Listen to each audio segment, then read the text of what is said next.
कपड़े धोने वाली बहू। शादी के पहले से ही विभा को कपड़े धोने का बड़ा शौक था। कभी नल के नीचे तो कभी तालाब के पास। अरे मेरी नीली वाली लुंगी नहीं दिख रही है। विभा की अम्मा कहाँ रखी है लुंगी? अरे वो तो विभा ने परसों ही धोकर रखी थी आपकी अलमारी में, देखो वहीं होगी। वो ना मैंने आज धो दी, मुझे लगा कि गंदी हो गई होगी। अरे कैसे गंदी हो गई थी, उसे तो मैंने पहना भी नहीं। हे भगवान, इस लड़की के कपड़े धोने की आदत से परेशान हो गया हूँ मैं। जितना तो घर में राशन नहीं आता उससे कहीं ज्यादा डिटर्जेंट पाउडर का खर्चा है। इसकी शादी करवा दो, शादी जाए अपने घर में ही करे काम, फिर चाहे घर के कपड़े धोने हो या पूरे गांव के। हाँ ठीक बोल रही हूँ, देखता हूँ मैं कोई लड़का। वो दिन भी आ जाता है जब विभा को देखने लड़के वाले आ जाते हैं। लड़की मुझे अच्छी लगी। होने वाली सास कहती है, बेटी अगर कुछ पूछना है तो पूछ लो।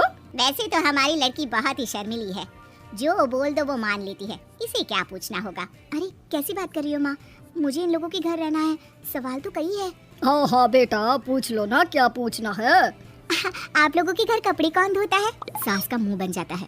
देखो अगर तुम ये कहना चाहती हो कि तुम्हें कपड़े धोने नहीं आते तो सुन लो, कपड़े मैं ही धोती हूँ, लेकिन तुम्हारे आ जाने के बाद मैं रुमाल तक नहीं धोऊंगी। अरे चुप रहना भाग्यवान, बहू बेचारी घर आई नहीं, उसे डराना शुरू कर दिया। वो क्या है ना बिटिया, अभी तक तो ये कल्लू की माँ ही धोती थी, लेकिन अब तुम्हारे पापा तो दहेज में वॉशिंग मशीन देंगे ही। तभी विभा की माँ बोल पड़ती है, सवाल भी पूछा तो क्या। वैसे भाई साहब, मशीन की तो फिर भी कपड़े धोने की कैपेसिटी होती है, मतलब जो बिटिया दे रहे हैं ना विभा, इसे कपड़े धोने का बहुत शौक है। ये आप लोगों के क्या आस पड़ोस गांव मोहल्ले सबके कपड़े धो दे और उफ तक ना करे। बाहर देखा नहीं आपने कितने कपड़े सूख रहे हैं, सब हमारी बिटिया ने ही तो धोए हैं। बस भी करो ना माँ, शर्म आ रही इतनी तारीफ सुनकर। और तो और एक दाग निकाल कर दिखाओ तो मान जाओ। हाँ अच्छा अच्छा, माफ करना बेटा, मैंने गलत समझा, हमें तो रिश्ता बहुत पसंद है। और ऐसे जुड़ जाता है रिश्ता कपड़े धोने का शौक रखने वाली विभा का। उसकी शादी हो जाती है कोयला फैक्ट्री में काम करने वाले कल्लू के साथ। शादी के बाद अचानक विभा चिल्लाती हुई सास के पास आती है, सासू माँ, अरे सासू माँ कहाँ है आप? ये तो धोखा है, धोखा दिया आप लोगों ने मुझे। इसे ससुर के चक्कर के बारे में पता चल गया। अरे तो उसमें तुझे क्यों धोखा मिला है? अरे नल में पानी नहीं आता, कपड़े कैसे कब धुलेंगे? अच्छा अच्छा, तू पानी नहीं आ रहा उसकी बात कर रही है। तो आपने क्या सोचा? कुछ नहीं। अच्छा तेरी माँ ने कहा था कि कपड़े धोने का शौक है तुझे, याद आया मुझे। शौक शौक बोलकर कपड़े धोने वाले मेरे जुनून को कम ना आके सासू माँ, कपड़ा धोना मेरा गुरूर है। तभी पति भी वहाँ आ जाता है। अभी अभी मैंने इसे सनी देओल की फिल्म दिखाई है, उसी के डायलॉग मार रही है माँ। अच्छा सुन, साफ साफ बता रही हूँ, पानी सुबह 4 से 6 और शाम को 10 से 12 आता है, समझी? विभा टाइमिंग सुनकर हैरान हो जाती है, ये क्या भूतों का मोहल्ला है? सुबह 4 बजे उठकर कौन कपड़े धोता है? 4 बजे टंकी में पानी जाता है, फिर सारा दिन धोना ना, किसने मना किया?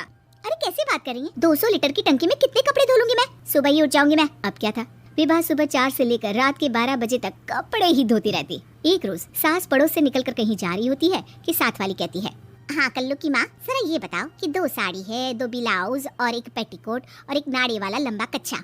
हाँ तो?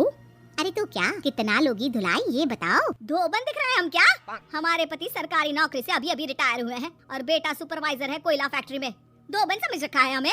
हाय रे कल्लू की अम्मा, माफ कर दो, वो तो मोहल्ले में यही सब बता रहे थे कि तुमने बहू को कपड़ा धुलवाने के काम में लगा दिया है। सास को पड़ोसन की बात सुनकर गुस्सा आ जाता है। वो घर पहुंचती है जहां घर के बाहर ही इतने सारे कपड़े सूख रहे होते हैं जितने कि किसी धोबन के घर पर। अरे ओ कल्लू की दुल्हन, बाहर निकल।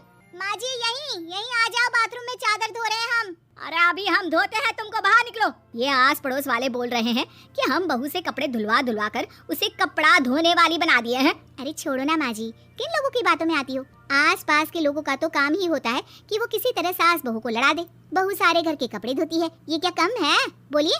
सास को भी लग जाता है कि वो बहू का ये सनकीपन नहीं छुड़वा सकती, इससे अच्छा है कि खुद ही चुप हो जाए। एक रोज सास और बहू मंदिर जाते हैं, जहाँ सास की साड़ी वहाँ खड़ी भीख मांगने वाली से मिलती है। माँ जी क्या बात है, आपकी साड़ी उस भिखारन से कितनी मिल रही है ना? हाँ हाँ देखो तो, दोनों की साड़ी मिल रही है। क्या बात है कल्लू की अम्मा, तुम खुद को तो अफसर की बीवी बताती हो और ऐसी सिंपल सी प्लेन साड़ी पहनकर घूमती हो। सिंपल और प्लेन नहीं है ये साड़ी। तो क्या सोने के धागे से फूल बने हैं? कुछ भी सासू माँ, कुछ भी। हाँ बने थे इस साड़ी में सोने के धागे से फूल। मेरे पति लेकर आए थे मद्रास से स्पेशली मेरे लिए 10,000 की। ताहे भाई साहब इस भिखारन के लिए भी सेम टू सेम साड़ी लेकर आए होंगे 10,000 की। सास उस वक्त कुछ नहीं कहती, लेकिन बहू के साथ घर आती है और अलमारी से एल्बम निकाल कर लाती है। ये साड़ी देख रही है, ये वही साड़ी है जिसे मैंने अभी पहना था।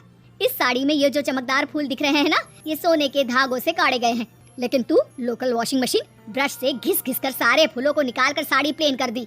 मुझे माफ कर दीजिए सासू माँ। और तो और, जब मैंने तुझे तेरी गलती के लिए कुछ नहीं कहा, लेकिन तूने तो सबके सामने मेरा मजाक ही बना दिया। क्यों? बहू को समझ में आ जाता है कि अब से उसका कपड़े धोना बंद।